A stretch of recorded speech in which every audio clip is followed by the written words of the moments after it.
Bonjour les amis, aujourd'hui c'est samedi, je suis en train de regarder la télévision. Alors le Hamas va libérer 4 femmes. Très bien, mais je voudrais poser une question de fond.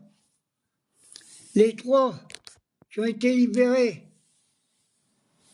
ils ont été libérés par le Hamas, mais est-ce qu'ils ne sont pas prisonnières de l'armée israélienne par Tsahal?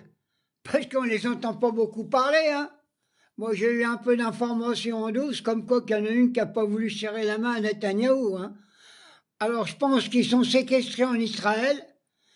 Moi, je demande qu'il y a des journalistes français, des vrais, hein, pas ceux de BFM Télé ou CNews, hein, parce que qu'ils aillent les interroger pour savoir ce qu'ils pensent et ce qu'ils ont eu et ce qu'ils font en ce moment. Parce que je pense qu'on est en train de nous monter en bateau. Parce que j'ai aussi une vidéo d'une chaîne de télévision israélienne qui n'est pas du côté de Netanyahou. Elle est interdite de diffuser partout parce qu'elle a des preuves comme quoi que le 7 octobre, l'armée israélienne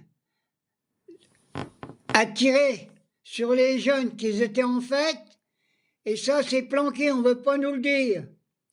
Alors je pense qu'un jour, la vérité va éclater. Moi, je souhaite que tous les otages soient libérés, sans exception, mais il faut quand même que la politique internationale condamne Israël, qu'arrête Netanyahou tout de suite, et que les colons israéliens se tirent de la Cisjordanie. J'ai vu qu'ils faisaient encore des massacres. Ils empoisonnaient leurs moutons.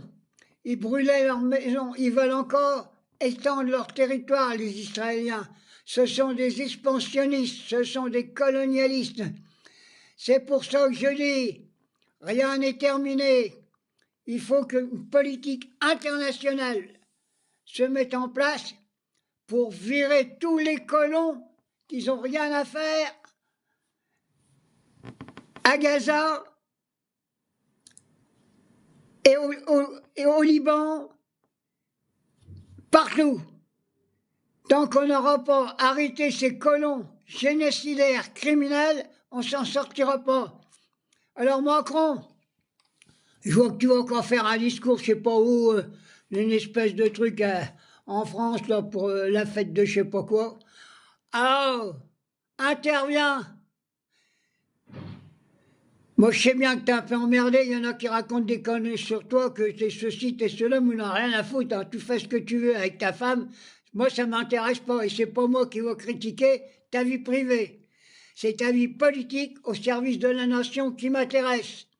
Alors, bats-toi pour la libération complète de la Palestine et qu'on interdise Israël qui continue à piquer des territoires aux Israéliens.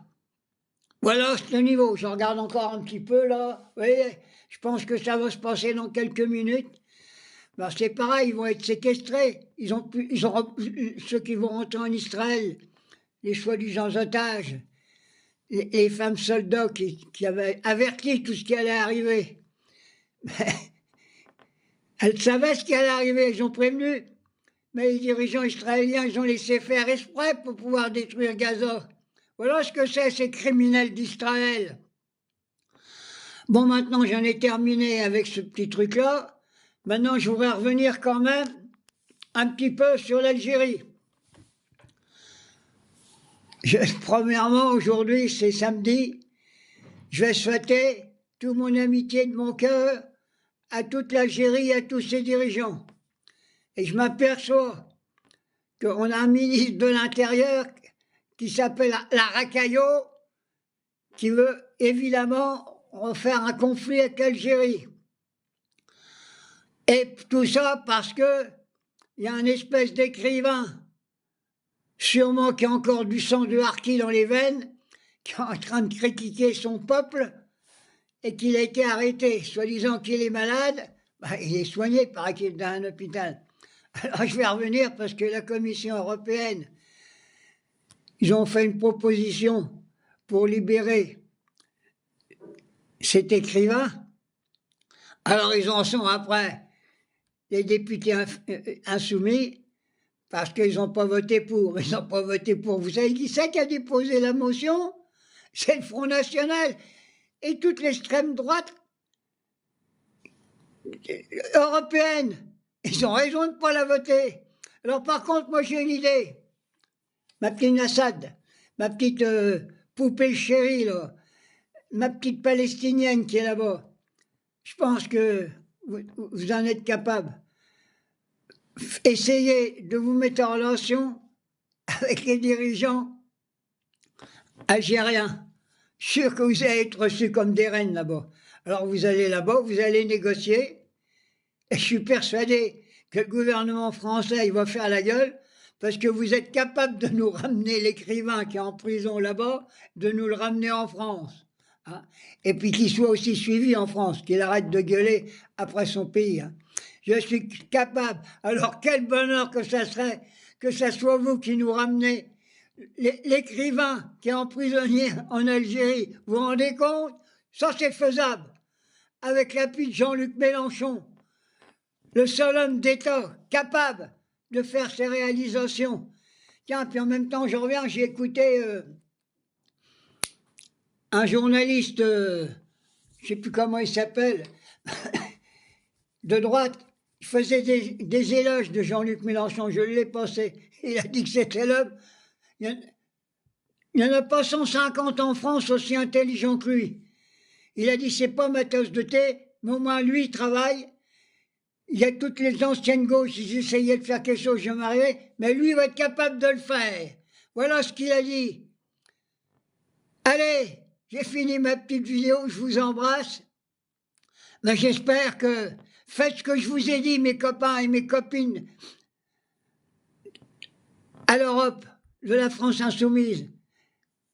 Faites une négociation vous-même.